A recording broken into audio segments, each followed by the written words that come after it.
ফারুক আহমেদের দায়িত্ব গ্রহণের 1 মাসেরও বেশি হয়ে গেছে, কিন্তু এখনো কোচ হিসাবে বহাল আছেন চন্দ্রিকা হাথুরুসিংহে। তাহলে কি কোচকে সরানোর বিষয়ে নিজের পুরনো অবস্থান থেকে সরে এসেছেন বিসিবি সভাপতি? তবে হাথুরুসিংহেকে জাতীয় দলের কোচের দায়িত্ব থেকে সরানোর সিদ্ধান্ত নিতে আরও কিছুটা সময় চাইলেন বিসিবি সভাপতি ফারুক আহমেদ। পাশাপাশি তিনি জানিয়ে রাখলেন, এখনো ব্যাপারটি তাদের ভাবনায় আছে এবং দ্রুতই কিছু একটা দেখা যাবে। সোমবার 7 অক্টোবর বিসিবি পরিচালনা পরিষদের সভা শেষে সংবাদ সম্মেলনে আবারও কোচের ব্যাপারে তার আগের ভাবনা প্রসঙ্গ উঠে এলো। বিসিবি সভাপতি হাসতে হাসতে বললেন, দুষ্টু গরুর চেয়ে শূন্য গোয়াল ভালো, এরকম কথা কিন্তু আমরা জাতীয় দলের ক্ষেত্রে বলতে পারবো না। তার দিকে উল্টো প্রশ্ন ছুটে গেল, তাহলে কি দুষ্টু গরুই রাখবেন?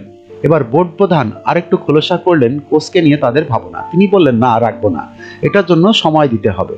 এখনো কিন্তু 6 মাস বাকি আছে মেয়াদের, এখনো 3টি সিরিজ আছে সামনে, 6 মাস সময় আছে। আমরা চেষ্টা করছি ইতিবাচক কিছু তাড়াতাড়ি দেখতে পাবেন।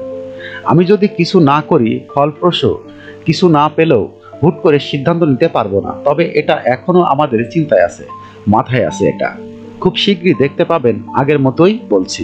বিসিবি সভাপতির কথায় এটা পরিষ্কার যে বাংলাদেশের কোচ হিসাবে হাথুরুসিংহের বিদায় নেওয়ার দিনক্ষণের গণনা শুরু হয়ে গেছে। যথাযথ বিকল্প কোনো কোচ পেলে সঙ্গে সঙ্গে হাথুরুসিংহের সঙ্গে চুক্তি বাতিল করবে বিসিবি। হাথুরুসিংহের সঙ্গে বিসিবির চুক্তি আগামী বছরের ফেব্রুয়ারিতে অনুষ্ঠেয় চ্যাম্পিয়ন ট্রফি পর্যন্ত।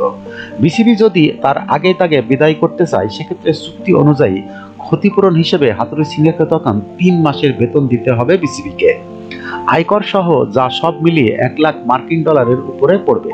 সেই বিষয়টি মাথায় নিয়ে হয়তো আপাতত কোনো সিদ্ধান্ত নিচ্ছে না বোর্ড।